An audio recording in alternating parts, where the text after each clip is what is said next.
Coach, big win last night. What was the temperament amongst the group in practice today? A little bit of a lighter feeling or back to business? Consistency. I think that was the buzzword today. One of 82 games. It was a important game, but not make or break game. It's not, tomorrow night is just as important against Detroit, a very talented team that gives us trouble in certain situations. So the word consistency was brought up a lot today in our meeting and in practice. As you turn the page from last night, I'm assuming it's not going to be any trouble at all getting these guys laser focused for the Pistons. Well, it shouldn't be. I mean, because Pistons are very talented. Reggie Jackson, Drummond. Now they got Tobias Harris, Marcus Moore. Morris. All those guys are very talented and gave us trouble at their place and at our place. It was a close game here at home. They fought all the way back. So I think our guys understand that, and I think we're at a maturity level now where we preach so much, don't get so emotionally high on wins, and you can't get emotionally low on losses. So, because the NBA season is such a long season that you got to have a level amount of emotions to compete in this league. As you've had not even a full day, but a half a day to kind of digest the game last night from Kyle, where do you put that in the games you've seen as a coach? This is one of the top performances I've been around, especially with the circumstances, foul trouble, guys not being 100% physically, and him taking the team on that's the top of your conference like that, and one of the best, I think the best player probably in the league, and taking on his back and carrying us home. But one thing I made to our team, without the screens that JV set, Bismack set, Pat set some hellacious screens last night, Kyle doesn't get 43. So it was a team effort, those guys freeing him up, executing the plays, executing the sets to get it done. So it's never one guy but it was Kyle's putting the ball in the basket, but those other guys doing their job helped him to do that.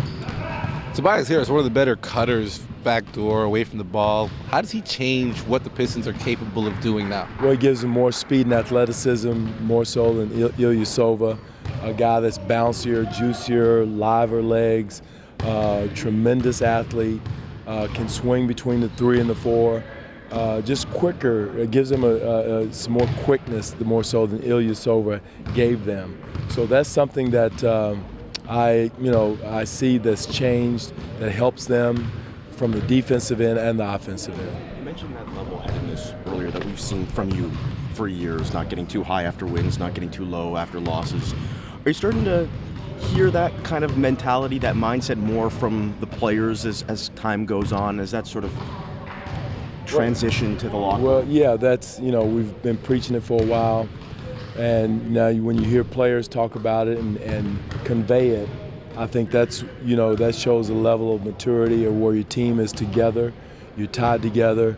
And that's important because, again, I haven't seen a team yet that wins them all. And the teams that fights through adversity, fights through tough times, whatever it is, are the successful teams. Does Cal's competitive nature stand out to you more than other players that you've coached?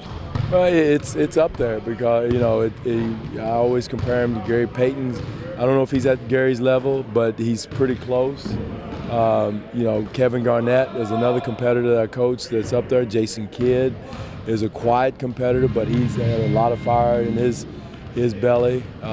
So he's right up there with those guys that I just mentioned as far as temperament, competitive nature. He's got to be, he's right there with those 3 guys. Could you see a switch get flicked last night? I mean, Kyle just seemed like there was a burst in the first quarter, and then the second half he just took over. Well, I thought he got into a rhythm. I thought he got on a roll, and it was hard to turn it off. It was one of those things where I don't know if it flipped. I think once we got down a little bit in the first quarter is when I guess if you want to call it a flip the switch moment came, and then he saw that DeMar didn't have it. DeMar tried to push through it and get it going. He couldn't.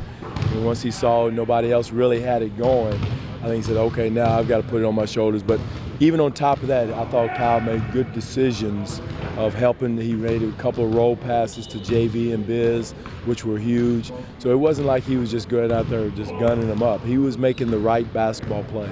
It was a year ago at this time that Kyle missed his first game with those injuries last year. Obviously, there are a lot of factors: Corey's presence, DeMar's health, and then, of course, the way Kyle's changed his body. Is there sort of something that stands out, the biggest difference between Kyle this year and Kyle last year? Well, I think he's in probably the best condition of his career. I think that helps. I think going through, and I've always said this, you got to go through something. Everybody wants instant everything. And I think going through that last year, the last couple of years, it has built a level of maturity among all of our players that were here going through those things.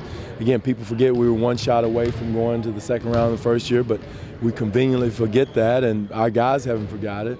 And I think that helps them as far as a level of maturity of getting to that next step. And I've always said that next step, that next level is one of the hardest levels to get to, going from a good team to an elite team in sport, not only basketball but football and baseball. And I see our guys growing, developing, and getting closer to get there.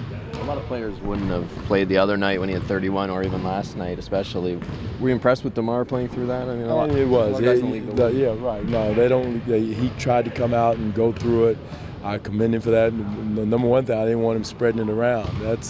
That's what I didn't like. He was handing out face masks. Yeah, he should have, because it's very contagious. And this time of year, when you're close quarters, guys around each other a lot, we don't need that. But DeMar is to be commended for at least trying.